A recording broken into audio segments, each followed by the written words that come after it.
साथियों, जय श्री राम। आज काफ़ी लंबे समय के बाद आप लोगों से कुछ संवाद करने का भाव उत्पन्न हुआ। साथियों, मैं अजीत सिंह राठौर, श्री राजपूत एकता महासभा संगठन रूपी राजपूत परिवार का नेतृत्व आप सबके आशीर्वाद से कर रहा हूँ।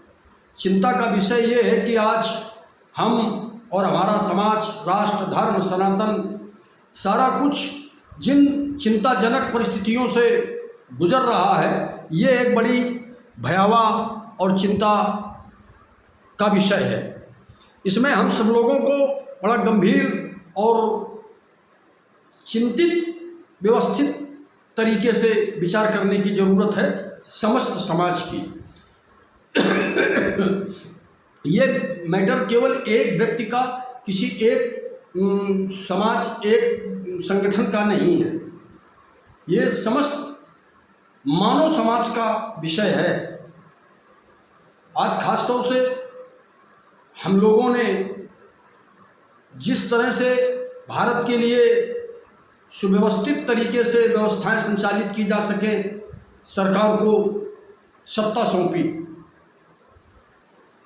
यही सरकार अभी कल तक भारत के प्रत्येक व्यक्ति को आश्वस्त कर रही थी कि हम लोग सबका विकास, सबका विश्वास जैसे नारे दे करके हम लोगों के साथ सौहार्दपूर्ण बातचीत करके सत्ता में आए। इसके पहले पूर्व में हम लोगों ने अनेकों सरकारों का रुख देखा, उनका व्यवहार देखा। आज इस सरकार से देश को उम्मीद थी कि देश का विकास, डेवलप, शिक्षा, चिकित्सा, बेरोजगारी, महंगाई, इन विषयों पर सरकार चौमुखी विकास करेगी और भारत सुखी और समृद्ध होगा। मैं मानता हूं कि कई दृष्टि से भारत के बहुत सारे ऐसे काम हुए हैं। इसे भी मैं नहीं नकार रहा हूं कि सरकार ने भारत के डेवलपमेंट पर, विकास और सहयोग का काम नहीं किया है। मगर आज जो हालात देश के खड़े हैं, तो उन तमाम विकास में, उन तमाम डेवलपमेंट में ये सब धूल डाल रहे हैं। आज जब हम और हमारा समाज विखंडित होगा, जब हम सब लोग बिखरे होंगे, आपस में लड़ रहे होंगे, द्वेष भावना प्रबलता से बढ़ रही होगी, ईर्ष्या, द्वेष, छल कपट, एक दूसरे को डिमोलाइट करने के लिए पूरा मानव समाज उद्वेलित हो रहा होगा, मात्र केवल चंद सीटों के लिए, अपनी निजी संसदीय और विधायकी के लिए, व्यक्तिगत अपनी महत्वाकांक्षा के लिए। तो जरा कल्पना करें कि आज जो हालात हैं, कल हमारा और हमारे देश का क्या चेहरा होगा, क्या स्वरूप होगा। और जिन महापुरुषों की तस्वीरें लगा करके हम अपनी बड़ी बड़ी ऑफिसों में, बड़ी बड़ी पोस्टों पर बैठते हैं, तो तमाम कद्दावर लोगों से मैं पूछना चाहता हूं कि क्या उन महापुरुषों की जो तस्वीरें आपके ऊपर पीछे लगी होती हैं, उनके व्यक्तिगत आचरणों का कभी मूल्यांकन करने की जरूरत आप लोगों ने महसूस की? नहीं किया। सिर्फ और सिर्फ दिखावा आप लोग करते हो। आज जो ये तमाम व्यवस्थाएं अव्यवस्थित हैं, तो क्यों?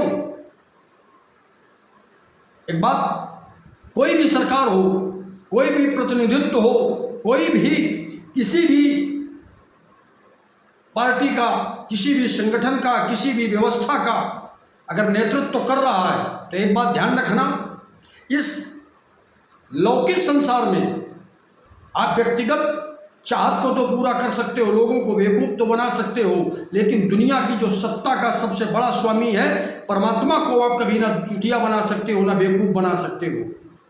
उसके लिए हमारे धर्मशास्त्रों का एक सूत्र है, उसे आप सब लोग ध्यान रखें कि जान पकड़ रहे, जा, विषय ध्यान दें सत्ता अधिकारी लोग, कि जान पकड़ रहे प्रजा दुखारी,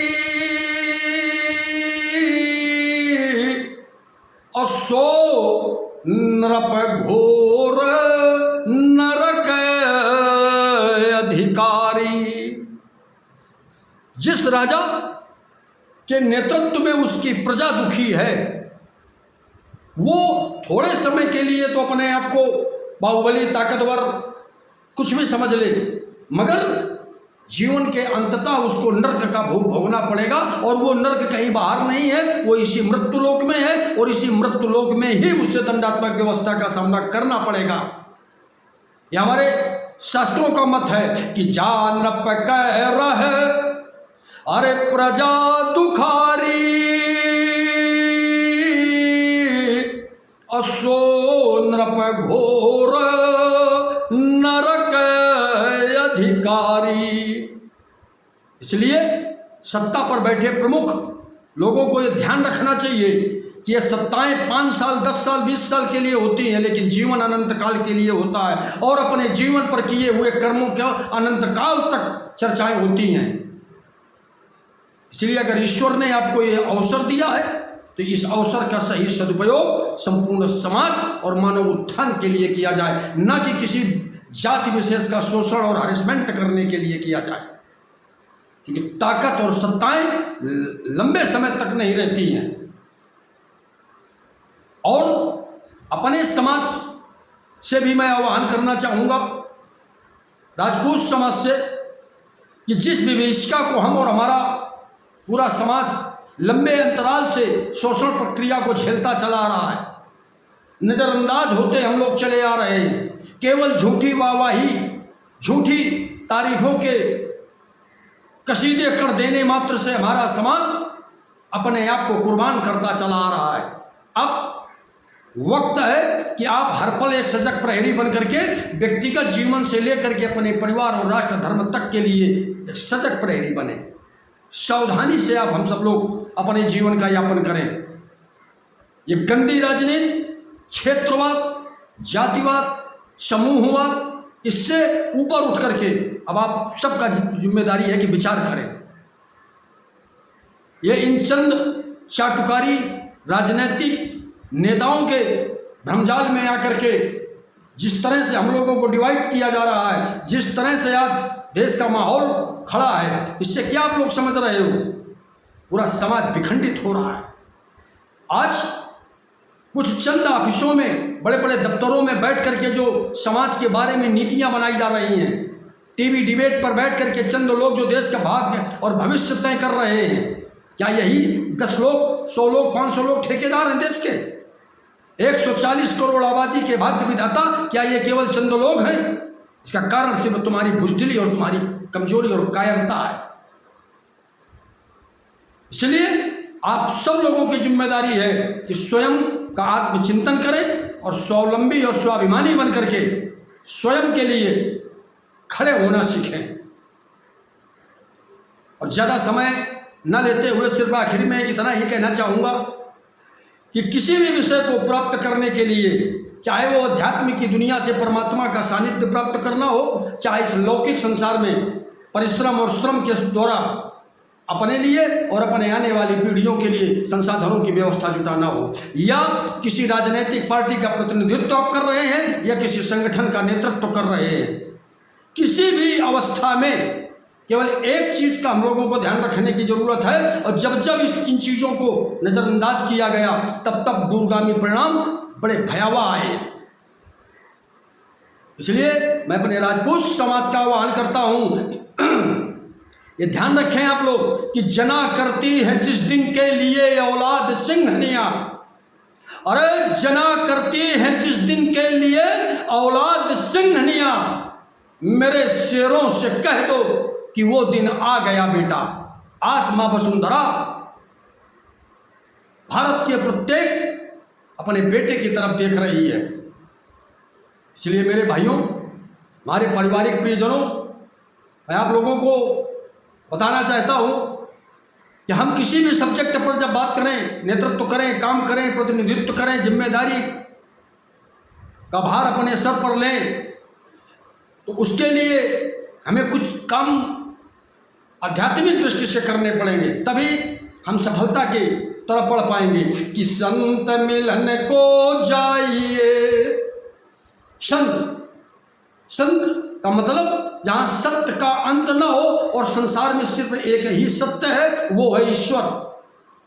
अगर आध्यात्मिक दृष्टि से ईश्वर की प्राप्ति, उसका परमार्थ हमें प्राप्त करना है, या जिस काम की जिम्मेदारी मेरे ऊपर है उस काम को अपने लक्ष्य तक, गंतव्य तक पहुंचा देना, ये हमारा परम कर्तव्य है। यानी सत्य यही है, जिस भी मुकाम पर हम हैं उस लक्ष्य को, उस उद्देश्य को, उस मिशन को गंतव्य तक पहुंचाना, मानव कल्याण, देश, धर्म, इन सब के हित में को ध्यान पर रख करके हमें कार्य करने की जरूरत है।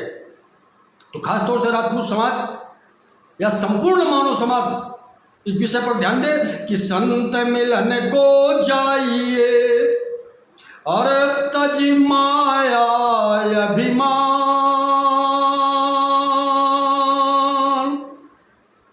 संत मिलन को जाइए,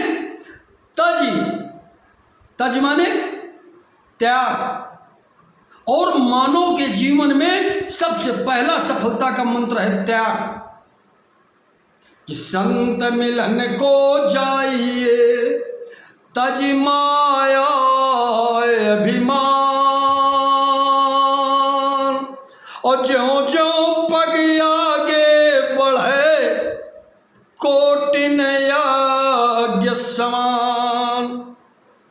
सबसे पहला जीवन की सफलता का एक ही मंत्र है कि तज माने त्याग। जब हमारे जीवन में त्याग आ जाएगा, जब हमें त्याग करना आ जाएगा, और त्याग हमें क्या करना है, सबसे पहले हम मानव हैं, और मानव जीवन की सफलता के लिए हमें संसार के जितने भी दुर्व्यसन हैं उनको त्याग करना पड़ेगा। चाहे वो छोटे से लेकर के बड़े स्थिति तक का कोई भी अल्कोहल नशा हो, हमें यहाँ इनको त्याग करने का एक संकल्प करना पड़ेगा कि तजी माया अभिमान, तज यानी त्याग। अब आप किसी भी जीवन में जिनकी हम चर्चाएं करते हैं, जिनकी हम तस्वीरें लेकर घूमते हैं, जिनके हम पोस्टर लगाते हैं, उन महापुरुषों के जीवन का अगर मूल्यांकन करें तो उनके जीवन की सफलता का मूल मंत्र है त्याग। अगर हम विश्व के विशाल वटवृक्ष, मानवता के प्रतीक, इस देश के आभूषण, मर्यादा पुरुषोत्तम भगवान श्री राम की अगर बात करें, उनसे बड़ा आज मानवता का कोई आइकॉन नहीं हुआ। उनकी सफलता और उनके इस मुकाम को प्राप्त करने का सिर्फ एक ही मंत्र है, वो है त्याग। उन्होंने चक्रवर्ती सम्राट महाराज दशरथ के अजय राज्य अयोध्या का राज्य त्याग दिया। उन्होंने अपने जीवन के तमाम सुख संसाधन सब कुछ त्याग दिया। उसका एक प्रमाण है कि तापस बेश विशेष उदासी, और 14 वर्ष राम वनवासी। सब कुछ त्याग दिया, और जब उन्होंने त्याग करना शुरू कर दिया, त्याग दिया, तो वही जो अयोध्या के युवा राजकुमार राम थे, और जब वो त्याग किया और 14 वर्ष के बाद वनवास से लौटे, तो बन के लौटे मर्यादा पुरुषोत्तम श्री राम होकर के लौटे। उन्हीं के छोटे भाई अगर हम लक्ष्मण जी के जीवन से सीखें तो उन्होंने भी जीवन में बहुत कुछ त्याग किया कि नींद नारी भोजन तजय, यानी 14 वर्ष तक उन्होंने नींद नारी भोजन 3 चीजों का त्याग किया कि नींद नारी भोजन तजय, अरे सोमारे ममकंत। भगवान लक्ष्मण जी ने भी अमूल्य जीवन की 3 चीजें त्याग कर दिया। अगर और हम नजदीक से देखें तो महाराणा प्रताप जी, जिनके हम वंशज हैं, जिनको हम अपना आइकॉन और आदर्श मानते हैं, उन्होंने संपूर्ण मानवता के लिए, इस राष्ट्र के लिए, आज ये जो चंद नेता हमें डिवाइड करके आपस में लड़ा रहे हैं, इन्हें शर्म आनी चाहिए। हमारे महानायक, इस धरती के सपूत महाराणा प्रताप जी एक राजा होने के बावजूद भी बन बन भटकते रहे और घास की रोटियां खाई। क्यों? संपूर्ण मानव कल्याण के लिए। उन्होंने अपने जीवन में ये त्याग किया, और जब त्याग किया तब जाकर के आज वो भारत का सिरमौर बन पाए। तो मेरे राजपूत भाइयों, अब आप लोग ध्यान रखें कि मेरा जो कहने का भाव है कि संत मिलन को जाइए अरे तजी माया अभिमान, और जिस दिन से जीवन में त्याग आ जाएगा तो माया जो ये सांसारिक है ये तुम्हारे नज़दीक कभी नहीं आ सकती। उसका कारण है कि माया हमें प्रभावित करती है, हमें रास्ते से भटकाती है, हमें अपने मिशन से दूर ले जाती है। क्यों? क्योंकि हम माया में संलिप्त हो जाते हैं। और माया किसे भटकाएगी? जिसके जीवन में त्याग नहीं होगा। और जब त्याग होगा तो माया तुम्हारे आस-पास नहीं आ सकती। उसका दूसरा कारण है कि पत्नी तभी तांडव करेगी जब पति की सह होगी, उसका सहयोग होगा। और इस माया का पति कौन है? मायापति। परमात्मा स्वयं माया का पति है, नेतृत्व करता है, उसका कंट्रोलर है। और जिसका कंट्रोलर का वरद हस्त आशीर्वाद कृपा तुम्हारे साथ होगी तो माया कभी तुम्हारे आसपास कुदृष्टि लेकर के नहीं डाल सकती है। इसलिए सबसे प्रथम काम है हमें त्याग की परिभाषा को परिपूर्णता अपने जीवन पर अवतरित करना पड़ेगा कि संत मिलन को जाइए तज माया अभिमान। और जब त्याग हो जाएगा जीवन में तमाम दुष्कर्मों से, बुराइयों से, दुर्व्यसनों से, नशा से, अदरवाइज जो भी चीज़ हमें दुष्प्रभावित करती है फिर हम माया से बच जाएंगे कि तज माया अभिमान। और जब ये दो चीज़ें हमारे आसपास नहीं होंगी तब हमारे जीवन में अनावश्यक अहंकार, घमंड, इससे हमारा बचाव हो जाएगा। और इसका भी एक प्रमाण है कि छल दम्भ द्वेष पाखंड झूठ, छल दम्भ द्वेष पाखंड झूठ, अन्याय से निस दिन दूर रहें। और जीवन हो शुद्ध सरल अपना, शुचि प्रेम सुधारस बरसावे, निज आन मान मर्यादा का प्रभु ध्यान रहे अभिमान रहे। और जिस देश जाति में जन्म लिया बलिदान उसी पर हो जावे। और जब हमारे जीवन से ये बुराइयां दूर हो जाएंगी तो निश्चित है कि निर्मल जन मन और सो मोहि पावा,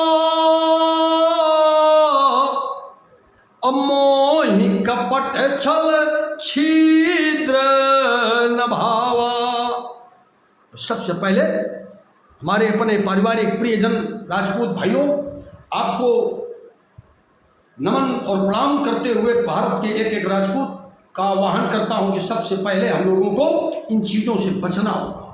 अगर वास्तविकता में समृद्ध और सशक्त राजपूताना चाहते हो, भारत का एक एक राजपूत अगर समृद्ध और शक्तिशाली चाहते हो, शिक्षा, बेरोजगारी, स्वास्थ्य, अर्निंग, ऐसे तमाम जो जीवन के बिंदु हैं उन पर अगर हम सब की ईमानदारी से सोच है कि हम सब लोग मजबूत हों तो उसके लिए हमें स्वयं को बदलना होगा, स्वयं की विचारधारा को एकाग्र करके सही दिशा पर चलना होगा। तब जा करके हम वास्तविक भारत का अखंड एकता का ख्वाब पूरा कर पाएंगे। और वाकई तब हम, चाहे वो संगठनात्मक हो, चाहे व्यक्तिगत हो, चाहे वो पारिवारिक हो, तभी इस मिशन और इस काम पे हम कामयाब हो सकते हैं। कि हमें स्वयं का पहले विकास करना पड़ेगा, स्वयं का डेवलपमेंट करना पड़ेगा, स्वयं एक नए बदलाव की तरफ चलना पड़ेगा। तब समाज बदलेगा, तब राष्ट्र बदलेगा, तब देश और धर्म में एक नई ताकत आएगी। और अगर केवल हम लोग आर्टिफिशियल दिखावा, केवल बयानबाजी, केवल व्यक्तिगत महत्वाकांक्षाओं को लेकर के, केवल राजनैतिक इच्छा शक्ति से प्रबल होकर के, केवल अपने समाज की भीड़ जुटाकर, समाज के लोगों को इकट्ठा करके केवल शासन और प्रशासन को ये मात्र दिखाने की अगर हम कोशिश करते रहे कि नहीं हम ताकतवर हैं, तो चंद समय के लिए चंद लोगों का तो हो सकता है कि भला हो जाए, मगर समस्त मानव समाज और जमीन से जुड़े हुए उन कमजोर, निर्धन, गरीब, बेरोजगार, तमाम समस्याओं से, जो ज्वलंतशील समस्याओं से जूझ रहे हैं, उनका किंचित मात्र भी भला नहीं हो सकता। इसलिए मैं सभी से आह्वान करता हूं कि पूरी ईमानदारी और पूरी नैतिकता के साथ हम लोगों की जिम्मेदारी है कि अपना काम करें। और राजपूत समाज के युवाओं को हाथ जोड़ करके निवेदन करता हूं कि आप अपने युवापन को, आप अपने जोश को और आप अपने ऊर्जा को कंट्रोल करें। अनसेसरी इनलीगल जो हमारे समाज को दोहन और शोषण हो जाता है, आप लोगों की छोटी सी गलती के कारण उससे स्वयं बचें और पूरे समाज को बचाएं। मैं व्यक्तिगत ये कहना चाहता हूं कि जब जब देश में चुनाव होता है, आप देखिए कि सबसे ज़्यादा चुनाव में व्यथित और उद्वेलित हमारा समाज का युवा होता है। चुनाव कोई भी लड़ रहा है, उनके नाते रिश्तेदार, उनके सगे संबंधी चुनाव प्रचार वाहनों में और चुनावी माहौल में कहीं संलिप्त नजर नहीं आएंगे। हमारी समाज के युवा केवल ये बताने के लिए कि हम भैया आप हमारे बड़े खास हैं, और चुनाव जीतने के बाद तुम लोगों को वो साइड पर कर दिया जाता है। पूरे 5 साल तक या जितने समय तक वो सत्ताधारी होते हैं, आपको किंचित मात्र कोई लाभ नहीं होता। सिर्फ और सिर्फ आपको बहकाया जाता है, नशे में डुबाया जाता है और उन नशेबाजी के चक्कर में पड़ करके आपसे अराजकता करवाई जाती है। क्योंकि आप झूठी तारीफ, इन तमाम चीज़ों को देख करके पा करके खुश हो जाते हैं। वास्तविकता को देखना सीखें, महसूस करना सीखें। और मैं समझता हूँ कि आप सब लोग समझदार हैं, बुद्धिजीवी हैं, इसलिए ज़्यादा कुछ न कह करके सिर्फ और सिर्फ सभी को प्रणाम करते हुए आह्वान करता हूँ कि इन चीज़ों से बचने का प्रयास करें, इच्छा शक्ति मजबूत करें, संकल्पित हों, संगठित हों, एकजुट हों। कोई भी व्यक्ति किसी का भी डिमोलाइज न करे, पैर पकड़ के नीचे न खींचे। अगर अच्छा नहीं कर सकते हो, सहयोग नहीं कर सकते हो, हाथ बढ़ा करके आगे एक दूसरे को आगे बढ़ाने का काम नहीं कर सकते हो, तो कम से कम सबसे हाथ जोड़ के निवेदन करता हूं कि किसी भी भाई का पैर पकड़ के नीचे गिराने का भी प्रयास मत करो। बस इतना ही कहना चाहूँगा। आज हमारे भाई तमाम धरातल पर हम आप सब के लिए लड़ रहे हैं, प्रयास कर रहे हैं, किसी एक के लिए नहीं, सब के लिए। तो सबकी जिम्मेदारी है, सब लोग समझदार हो। इसलिए मैं अजीत सिंह राठौर, श्री राजपूत एकता महासभा संगठन के समस्त राजपूत परिवारों की तरफ से हृदय से आप सभी का स्वागत, वंदन एवं अभिनंदन करता हूं। आप सभी को प्रणाम करते हुए जय श्री राम, जय मां भवानी, जय राजपूताना।